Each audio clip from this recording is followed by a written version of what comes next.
السلام عليكم ورحمة الله وبركاته. اللهم صل على محمد وآل محمد. شلونكم بنات؟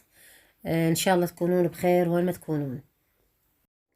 بنات اليوم راح نسوي مرقة الطرشانة على طريقتي الخاصة، يعني هي كل من إلى طريقة، بس هاي دا أحب أراويكم طريقتي. عندنا هنا هاي طرشانة المشمش والآلو مالته، هذا اثنين المجفف. طبعا غسلته هواية 4 مرات 5 مرات أكثر حسب ما تشوفوا انتو النظافة مالته، لأن بيه رمل مجفف تعرفوه يابس. فهنا هذا المشمش والآلو. عندنا هنا أنا أحب أخليه له خاشوقة دبس.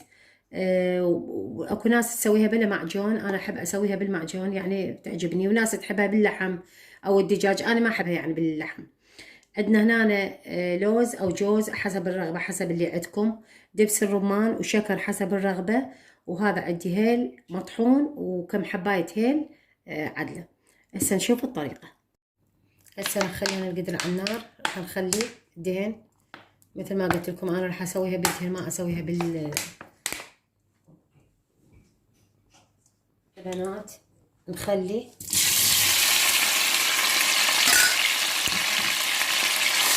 شوية خمسة.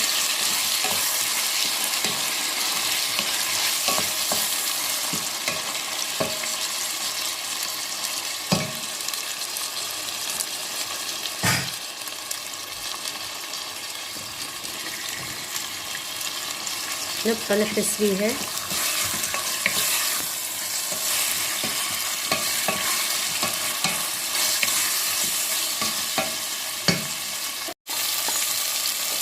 نحمص ويا المعجون حتى تروح الشوكة مال المعجون.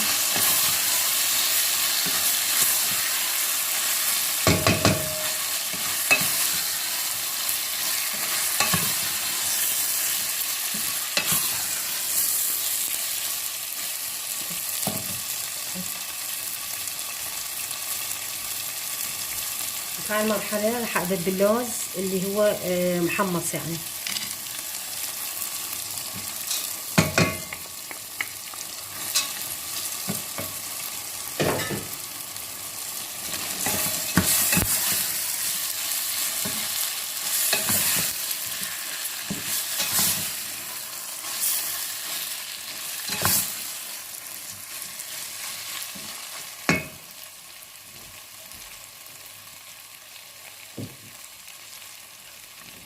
نخلي دبس الرمان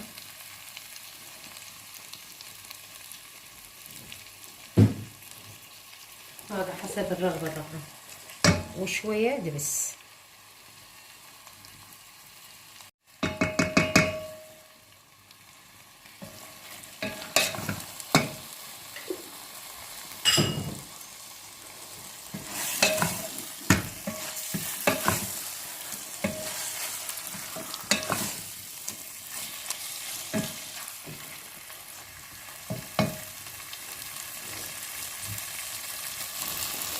بس نخلي المي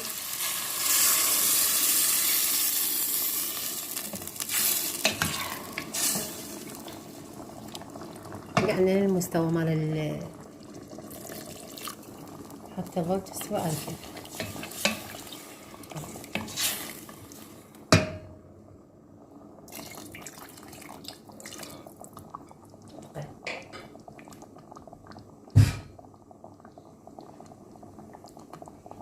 نخلي الشكر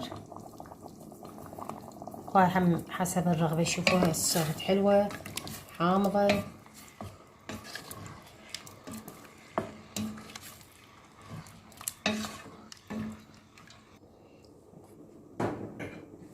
هسه بنات نخليها لما تتهدر على نار عالية ونرجع لها.